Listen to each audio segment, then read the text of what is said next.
বিসমিল্লাহির রহমানির রহিম। প্রিয় শিক্ষার্থীবৃন্দ, এই প্যান্ডেমিক অবস্থায় মহামারীতে সবাই ভালো থেকো এই কামনা করে আজকে অনলাইন ক্লাস শুরু করছি। আমি মোহাম্মদ নজরুল ইসলাম সবাইকে স্বাগত জানাচ্ছি এবং শুভেচ্ছা জানাচ্ছি ক্লাসে উপস্থিত থাকার জন্য।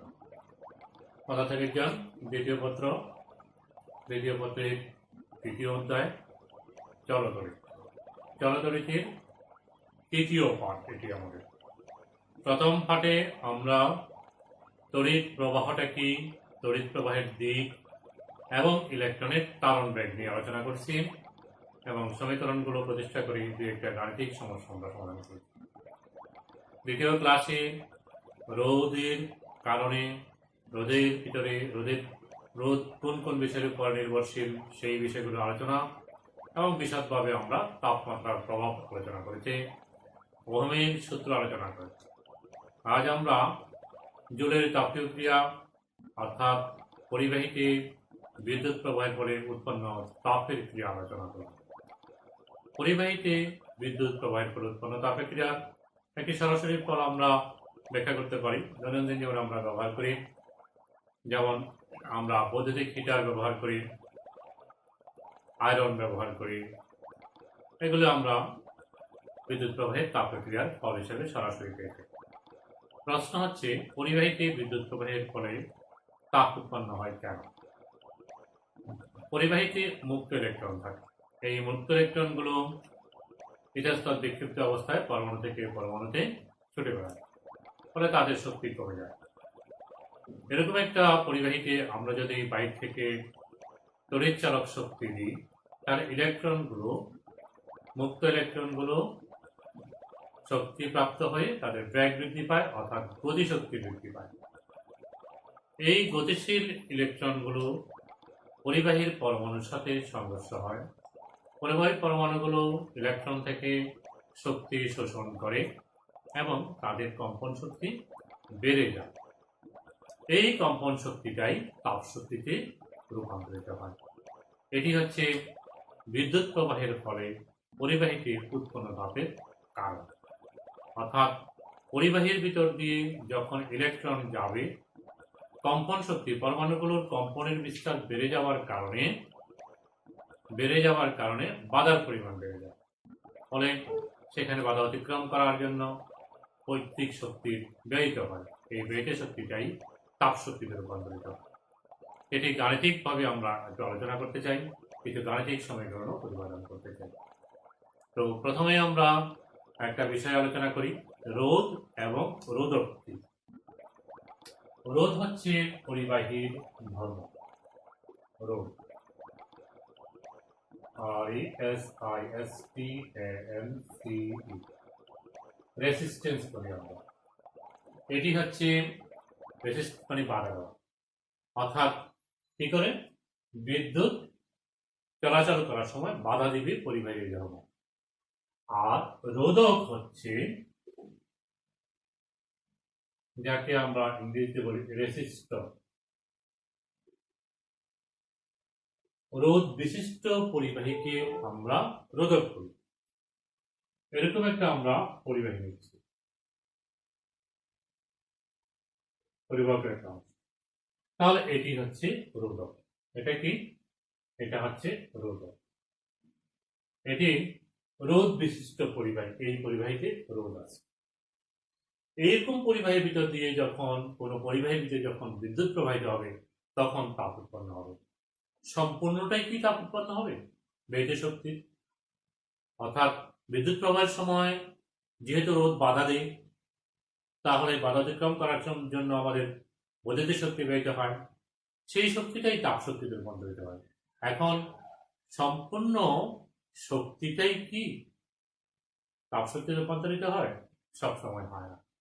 যেই সমস্ত রোধকের ভিতর দিয়ে ব্যয়িত শক্তি সম্পূর্ণরূপে, ব্যয়িত বৈদ্যুতিক শক্তি সম্পূর্ণরূপেই তাপ শক্তিতে রূপান্তরিত হয়, তাদেরকে বলা হয় নিষ্ক্রিয় রোধক। কি বলা হয় তাদেরকে? নিষ্ক্রিয় রোধক। আজকের আমরা ক্লাসে রোধের সাথে সাথে নতুন একটা বিষয় আলোচনা করলাম, সেটি হচ্ছে নিষ্ক্রিয় রোধক। নিষ্ক্রিয় রোধক কি? যেই রোধকের ভিতর দিয়ে বিদ্যুৎ প্রবাহের ফলে ব্যয়িত বৈদ্যুতিক শক্তির সম্পূর্ণটাই তাপ শক্তিতে রূপান্তরিত হবে তাকে বলা হয় নিষ্ক্রিয় রোধক। আশা করি তোমরা এই রোধ এবং রোধক সম্পর্কে জানলা এবং তোমরা এটাও জানলা যে কি পরিবাহীর ভিতর দিয়ে বিদ্যুৎ প্রবাহের ফলে তাপ উৎপন্ন হয়। আমরা সেই উৎপন্ন তাপের পরিমাণ হিসাব করব। উৎপন্ন তাপের হিসাব করব আমরা এখন।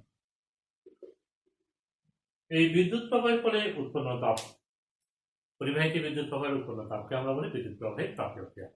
এটি বিজ্ঞানী জুল প্রথম পর্যবেক্ষণ করছেন বলে এটাকে আমরা জুলের তাপীয় ক্রিয়া বলি। জুলের তাপীয় ক্রিয়া বা এটাকে আমরা বলি বিদ্যুৎ প্রবাহের তাপীয় ক্রিয়া। পরিবাহীতে বিদ্যুৎ প্রবাহের ফলে তাপ উৎপন্ন হয়, এটাকে বলা হয় বিদ্যুৎ প্রবাহের তাপীয় ক্রিয়া। আর এটি বিজ্ঞানী জুল প্রথম লক্ষণ করছেন বলে, প্রথম পর্যবেক্ষণ করে ব্যাখ্যা করেছেন বলে এটাকে আমরা বলে থাকি জুলের তাপীয় ক্রিয়া নামে অভিহিত করি। এখন সেই তাপের ফলে তাপের পরিমাণ কত হবে সেটি আমরা এখন ব্যাখ্যা করব, হিসাব করব। এই মনে করলাম একটি পরিবাহী, তো পরিবাহীটাকে আমরা একটা বৈদ্যুতিক সংযোগ দিচ্ছি, একটা কোষের মাধ্যমে বৈদ্যুতিক সংযোগ দিচ্ছি। এই পরিবাহকের দুই প্রান্ত দেখাচ্ছি, এর ভিতর দিয়ে আই পরিমাণ বিদ্যুৎ প্রবাহিত হচ্ছে, রোধ হচ্ছে পরিবাহকের, রোধ হচ্ছে আর, এবং সেটি আমরা একটা চিহ্নিত দেখালাম। এই পরিবাহকের দুই প্রান্তের বিভব পার্থক্য হচ্ছে ভি। আমরা বিভব পার্থক্যের সংজ্ঞাটি একটু আলোচনা করব। বিভব পার্থক্য কাকে বলে? পরিবাহীর এক বিন্দু থেকে অপর বিন্দুতে একক ধন আদানকে আনতে সম্পন্ন কাজের পরিমাণ হচ্ছে বিভব পার্থক্য। তাহলে বিভব পার্থক্য হচ্ছে কৃত একক আদানকে আনতে কৃত কাজের পরিমাণ। তাহলে এই এক বিন্দু থেকে আরেক বিন্দু, মনে করলাম এক বিন্দু থেকে বি বিন্দুতে নিচ্ছি, তাহলে একক ধন আদানকে নিতে যে পরিমাণ কাজ সম্পন্ন হবে সেই কৃত কাজটাই হচ্ছে বিভব পার্থক্য। একক আদানকে না নিয়ে যদি আমি কিউ পরিমাণ আদানকে নিয়ে যাই তাহলে কৃত কাজের পরিমাণ হবে ভি। এইটুকু কাজ সম্পন্ন হচ্ছে আমি কিউ পরিমাণ চার্জকে পরিবাহীর এক প্রান্ত থেকে আরেক প্রান্ত রেখে। এখন এক প্রান্ত থেকে আরেক প্রান্তে নিয়ে যদি কি পরিমাণ সময় লাগে, কিউ পরিমাণ চার্জকে যদি এক প্রান্ত থেকে অপর প্রান্তে নিতে কি সময় লাগে, তাহলে একক চার্জকে নিতে লাগবে কি সময় হবে। কি সময় যদি কিউ পরিমাণ চার্জ এক প্রান্ত থেকে অপর প্রান্তে নিয়ে যাই, একক সময় হবে কিউ বাই টি। একক সময় পরিবাহী যে কোনো প্রসেসের মধ্য দিয়ে একক সময় যে পরিমাণ চার্জ প্রবাহিত হয় তাকে বলা হয় প্রবাহ মাত্রা। প্রমাত্রা এই গাণিতিক সংজ্ঞাকে আমরা ইতিপূর্বে আলোচনা করেছি। তাহলে I equal to Q by T দেখা যাবে। তাহলে সেখান থেকে প্রবাহ মাত্রার সাথে আমরা চার্জের সম্পর্ক লিখতে পারি Q equal to I T. এই মানটা এক নং সমীকরণে যদি বসাই দিই তাহলে আমরা পাই ভি আই টি। এটি হচ্ছে কৃত কাজের পরিমাণ, অর্থাৎ আমি কিউ পরিমাণ চার্জকে এক প্রান্ত থেকে আরেক প্রান্ত নিলাম, অর্থাৎ পরিবাহীর দুই প্রান্তের বিভব পার্থক্য ভি হয়। এই সময় যদি বিদ্যুৎ প্রবাহিত হয়, আই পরিমাণ বিদ্যুৎ প্রবাহিত হয়, তাহলে ব্যয়িত শক্তি তথা কৃত কাজ তথা ব্যয়িত শক্তি এই কাজটা সম্পাদিত হবে বৈদ্যুতিক শক্তি ব্যয়ের মাধ্যমে। তাহলে আমরা বলতে পারি কৃত কাজ তথা ব্যয়িত বৈদ্যুতিক শক্তির পরিমাণ হচ্ছে ভি আই টি। এখন দেখো এটি হচ্ছে পরিবাহীর দুই প্রান্তের বিভব পার্থক্য ভি, রোধ হচ্ছে আর, এবং এর ভিতর দিয়ে আমরা আই পরিমাণ বিদ্যুৎ প্রবাহিত করতেছি। তাহলে আমরা যদি বলি এই আই পরিমাণ বিদ্যুৎ প্রবাহের কারণে বিভব পার্থক্য যদি ভি হয়ে থাকে কিংবা বিভব পার্থক্য ভি এর কারণে আই প্রবাহ হয়, তাহলে ওহমের সূত্র থেকে আমরা জানি ওহমের সূত্র। খেয়াল করবা আমরা গতদিন ওহমের সূত্র আলোচনা করেছি। ওহমের সূত্র থেকে আমরা লিখতে পারবো বিভব পার্থক্য V I R।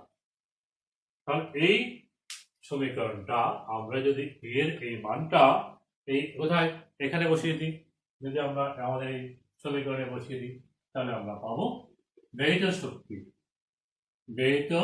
শক্তি যে পরিমাণ শক্তি ব্যয়িত হচ্ছে ওটা দ্বারা কাজ হচ্ছে, ব্যয়িত শক্তির পরিমাণ হচ্ছে I স্কয়ার R T। এটিও আমরা লিখতে পারি, এই সমীকরণটা আমরা লিখতে পারি। এটি হচ্ছে এককের জন্য। তাহলে আমরা এটাকে 1 নং সমীকরণ বলি, এটা 2 নং সমীকরণ বলি। আবার এই সমীকরণটাকে আমরা এটাও লিখতে পারি V square by R T লিখতে পারি। তাহলে তিনটা সমীকরণে আমরা একই সমীকরণ এখান থেকে পাওয়া এই তিনটা সমীকরণকেই আমরা বলে থাকি ব্যয়িত শক্তির পরিমাপের বিষয়। জুলের মতে কৃত কাজ এবং উৎপন্ন তাপ পরস্পর সমানুপাতিক। অর্থাৎ এখানে আমার যে পরিমাণ কাজ সম্পাদিত হলো সেটি হচ্ছে বর্ধিত শক্তি ব্যয়িত শক্তির পরিমাণের সমান। তাহলে আমরা বলতে পারি ব্যয়িত শক্তি তথা কৃত কাজ W বা ব্যয়িত শক্তি কৃত কাজ বা ব্যয়িত শক্তি বা কৃত কাজ W হচ্ছে উৎপন্ন তাপ H জুল। যদি H জুল তাপ উৎপন্ন হয় W পরিমাণ কাজের ফলে, তার শক্তি পরিমাণ W ব্যয়িত হলে, তাহলে উৎপন্ন তাপ H জুল হয়, তাহলে W সমান H জুল পাওয়া যাবে। বা H এখান থেকেই আমরা বলতে পারি H VIT joule litre litre. এটি হচ্ছে উৎপন্ন তাপের সমীকরণ, এটি উৎপন্ন তাপের বিষয় যেটা আমরা আজকে কাটে করলাম। এই সমীকরণটাকে আমরা আবার লিখতে পারি V এর মান I, এটা বসালে লিখতে পারি I স্কয়ার R কিউ লিখতে পারি। আবার এটাকে আমরা V square by R Q লিখতে পারি। তাহলে এটি হচ্ছে উৎপন্ন তাপের সমীকরণ। পরিবাহীর ভিতর দিয়ে যদি বিদ্যুৎ প্রবাহিত হয়, সেই প্রবাহ মাত্রা, বিভব পার্থক্য, সময়, রোধ এগুলো জানা থাকলে আমরা এই ক্রমে কোনো একটা সমীকরণ ব্যবহার করেই উৎপন্ন তাপের পরিমাণ হিসাব করতে পারি। এখন আমরা বলছিলাম জুল এককে প্রকাশ করব। যদি আমরা ক্যালোরি এককে প্রকাশ করি তাহলে এই জুলের এই সূত্রটা একটু পরিবর্তন হবে। তখন হবে কৃত কাজ এবং উৎপন্ন তাপ পরস্পর সমানুপাতিক W H বা W সমানুপাতিক ধ্রুবক ইনটু H। এই কে আমরা বলি তাপের যান্ত্রিক সমতা। এই যেটা কি তাপের যান্ত্রিক সমতা বা সমতুল বা তুলনাঙ্ক। এটার মান হচ্ছে 4.2 জুল পার ক্যালোরি। এইভাবে আমরা এই জুল থেকে ক্যালোরিতে পরিবর্তন করতে পারি। কিভাবে? এই দেখো H হবে W বাই J। ব্যয়িত শক্তি যেটা আছে সেই পরিমাণটা আমরা এখন VIT লিখলাম, আর যে মান হচ্ছে 4.2। তাহলে আমরা পাবো 0.24 VIT ক্যালোরি। যদি ক্যালোরি থেকে প্রকাশ করি তখন এই সময়টা লিখতে পারি আমরা 2.24 I স্কয়ার RT ক্যালোরি। আমরা লিখতে পারি 0.24 V square by RT calorie. ক্যালোরিকে প্রকাশ করবো আমরা এইভাবে, অর্থাৎ জুল এককে জুলে যে মানটা বাড়বে তাকে আমরা 4.2 দিয়ে ভাগ করে দিলে আমরা ক্যালোরি পেতে পারবো। যাই হোক, এই সমীকরণ যে কোনো একটা সমীকরণ আমরা আলোচনা করতে পারি। এখানে মূলত আলোচনার বিষয় আসলো তাপের যান্ত্রিক সমতা J এর সমীকরণটা একটু জানার জন্য, J এর মানটা তুমি কিভাবে নির্ণয় করবা সেটি জানার জন্য। তাপের যান্ত্রিক সমতা J যদি নির্ণয় করতে হয় তাহলে পরিবাহীর ভিতর যে বিদ্যুৎ প্রবাহ করে কি পরিমাণ শক্তি ব্যয়িত হয়েছে এবং কি পরিমাণ এই শক্তি উৎপন্ন তাপের পরিমাণ কত হলো সেটি যদি জানতে পারি এই সমীকরণ থেকে তাপের যান্ত্রিক সমতা পরিমাপ করা যায়। তাহলে আজকে আমরা জানলাম পরিবাহীর ভিতর দিয়ে বিদ্যুৎ প্রবাহ করে তাপ উৎপন্ন হয়, সেই উৎপন্ন তাপের হিসাবটা আমরা করলাম। সেখান থেকে আমাদের আলোচনায় আসলো তাপের যান্ত্রিক তুল্যাঙ্ক বা যান্ত্রিক সমতা যে সমীকরণটা আমরা কিভাবে পাবো। তাহলে পরিবাহীর ভিতর দিয়ে বিদ্যুৎ প্রবাহিত হবে, বিদ্যুৎ প্রবাহের পরে আমার শক্তির পরিমাণ কত হলো, ব্যয়িত শক্তির পরিমাণ W বের করবো, আর কি পরিমাণ তাপ উৎপন্ন হবে সেটি যদি আমরা জানতে পারি তাপের যান্ত্রিক সমতা নির্ণয় করা সম্ভব। মনে করলাম একটা পরিবাহীর ভিতরে উৎপন্ন তাপের পরিমাণ হচ্ছে কৃতকাজের পরিমাণ হচ্ছে ভিআইটি বা বিদ্যুৎ শক্তির পরিমাণ। তাহলে এখানে বিয়োগ পার থেকে ভি আনলাম, আয় পরিমাপ করলাম, কতক্ষণ ধরে বিদ্যুৎ প্রবাহিত হলো সেটিকে আমি জানলাম। আর এরপরে কি পরিমাণ তাপ উৎপন্ন হলো সেই হিসাবটা তুমি যদি জানতে পারো তাহলে তাপের যান্ত্রিক সমতা নির্ণয় করা সম্ভব। এই বিষয়টা আমরা তাপের যান্ত্রিক সমতা নির্ণয়ের একটি পরীক্ষা আছে, জুলের ক্যালোমিটারের সাহায্যে তাপের যান্ত্রিক সমতা নির্ণয় করা যায়, সেটি আমরা আলাদাভাবে ব্যাখ্যা করব। এখন আসো এই তাপ উৎপাদন সংক্রান্ত পরিবাহিত বিদ্যুৎ প্রবাহের ফলে তাপ উৎপাদন সংক্রান্ত জুলের সূত্রগুলো আমরা ব্যাখ্যা করব। জুল আমাদেরকে 3টি সূত্রের কথা বর্ণনা করেছেন, এই আলোচনা থেকে আমরা পাই, তো সেই আলোচনাগুলোই আমরা আবার একটু ব্যাখ্যা করতেছি, সেখান থেকে আমরা পাচ্ছি। দেখো তাহলে কেমন করতেছে এখন জুলের সূত্র, এটি একটু আলোচনা করতে পারছি। প্রথম সূত্রটা হচ্ছে এটা হচ্ছে প্রবাহ মাত্রার সূত্র বা তড়িৎ প্রবাহের সূত্র বা প্রবাহ মাত্রার সূত্র।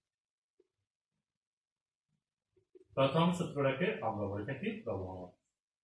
পরিবাহীর ভিতর দিয়ে বিদ্যুৎ প্রবাহের ফলে যে তাপ উৎপন্ন হবে সেটি প্রবাহের সাথে সম্পর্কিত। যেমন উৎপন্ন তাপ হচ্ছে প্রবাহ মাত্রার বর্গের সমানুপাতিক, এটি জুল প্রথম বলছে। যদি পরিবাহীর রোধ এবং সময় যদি অপরিবর্তিত থাকে, আমি একটা পরিবাহীর ভিতর দিয়ে বিদ্যুৎ প্রবাহিত করলাম একটা নির্দিষ্ট সময় ধরে, কিন্তু প্রবাহের মান পরিবর্তন করলাম, একবার আমি 2 অ্যাম্পিয়ার দিলাম, আরেকবার 4 অ্যাম্পিয়ার দিলাম, তাহলে উৎপন্ন তাপ কত হবে? প্রথমবার যদি যা হবে পরের 4 তার দ্বিগুণ পারবে, অর্থাৎ বর্গের পরিবর্তন হবে। আমরা কি জুল বলবো দেখি, উৎপন্ন তাপ হচ্ছে প্রবাহ মাত্রার বর্গের সমান, অর্থাৎ প্রবাহ যদি দ্বিগুণ বাড়ানো হয় তাহলে উৎপন্ন তাপ 4 গুণ বাড়বে, প্রবাহ যদি 3 গুণ বাড়ানো হয় উৎপন্ন তাপ বর্গ 9 গুণ বাড়বে। তাহলে এটি কখন প্রযোজ্য হবে? যখন রোধ, পরিবাহীর রোধ আর এবং প্রবাহ কাল এবং প্রবাহ কাল টি, পরিবাহীর রোধ এবং প্রবাহ কাল টি ধ্রুব থাকবে, তখন এই সূত্রটা প্রযোজ্য। এই উৎপন্ন তাপ প্রবাহ মাত্রার বর্গের সমানুপাতিক।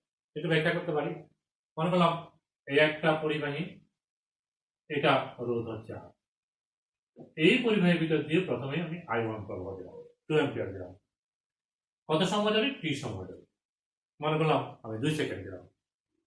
তারপরে আমি এরপর প্রবাহ মান পরিবর্তন করলাম, পরিবর্তন করে আমি 4 অ্যাম্পিয়ার দিলাম, একই সময় একই পরিবাহীর ভিতর দিয়ে, তাহলে উৎপন্ন তাপের পরিমাণ হবে এই উৎপন্ন তাপের পরিমাণ প্রবাহ মাত্রার বর্গের সমানুপাতিক। সেখান থেকে আমরা ব্যাখ্যা করতে পারি H/I² ধ্রুবক হবে, সমানুপাতিক ধ্রুবক হবে।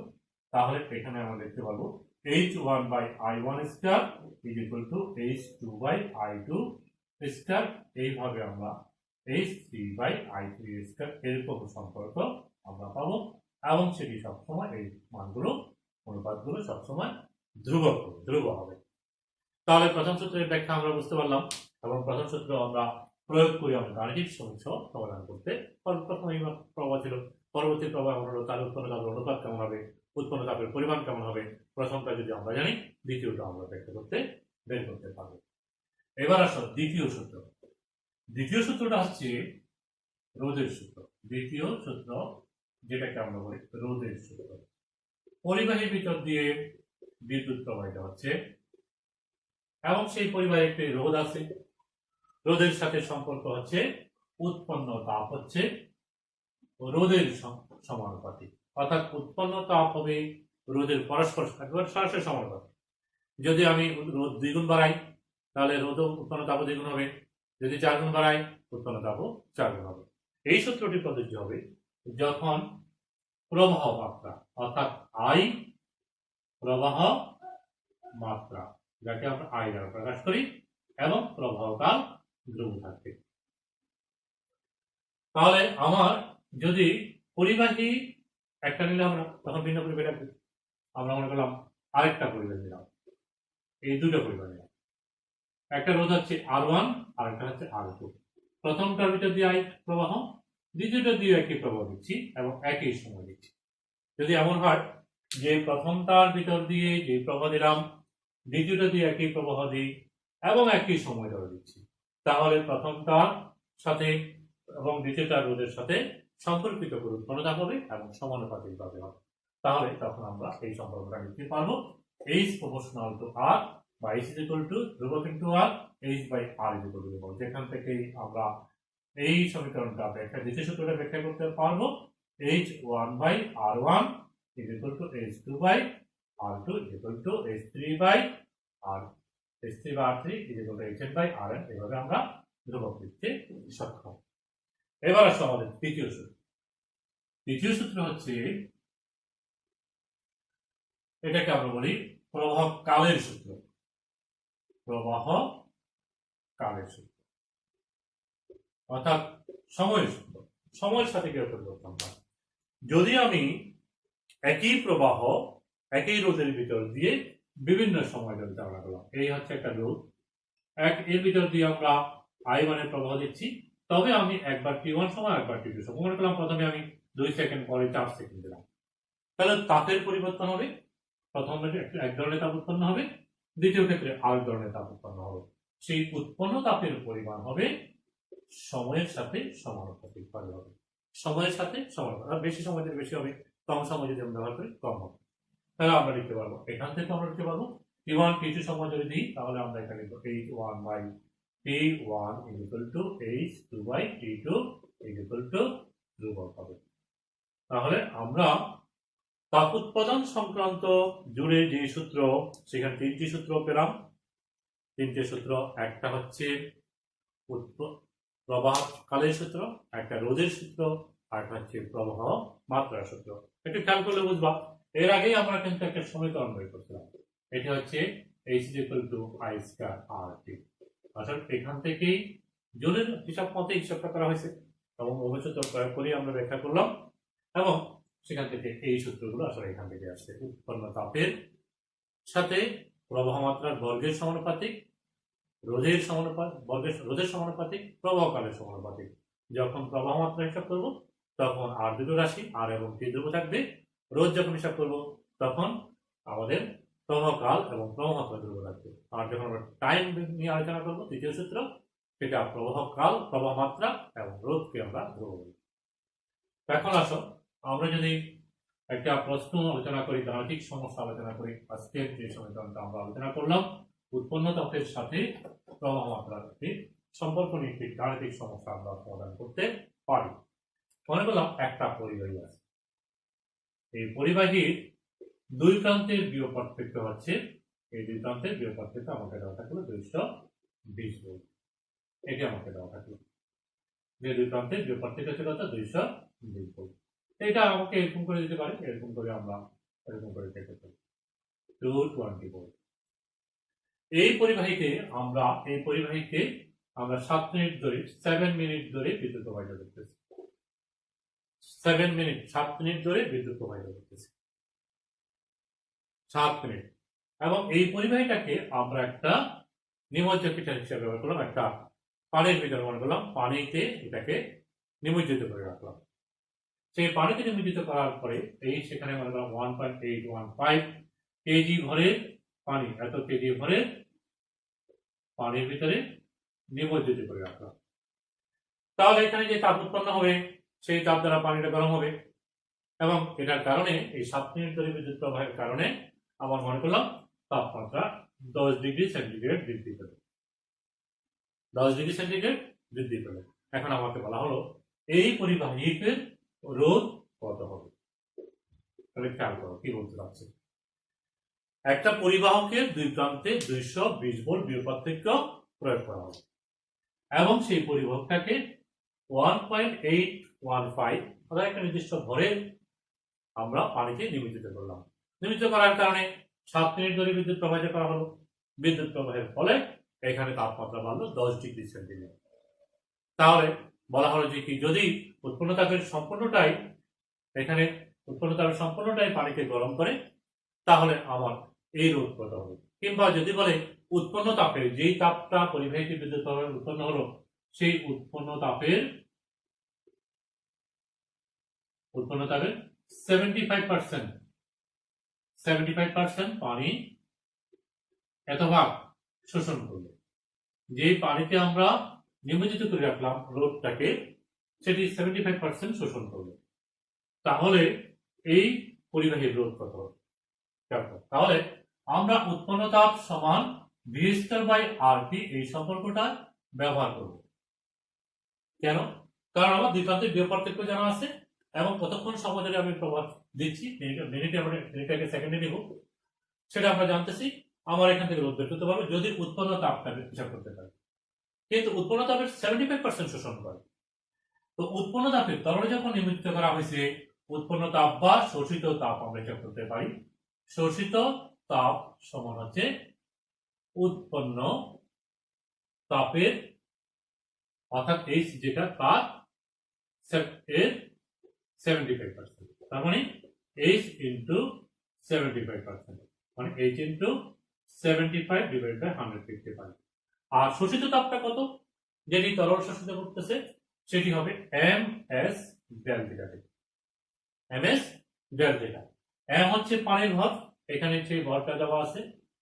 এস হচ্ছে পানির আপেক্ষিক তাপ, যেটা আমরা জানি 4200 joule per kg per kelvin.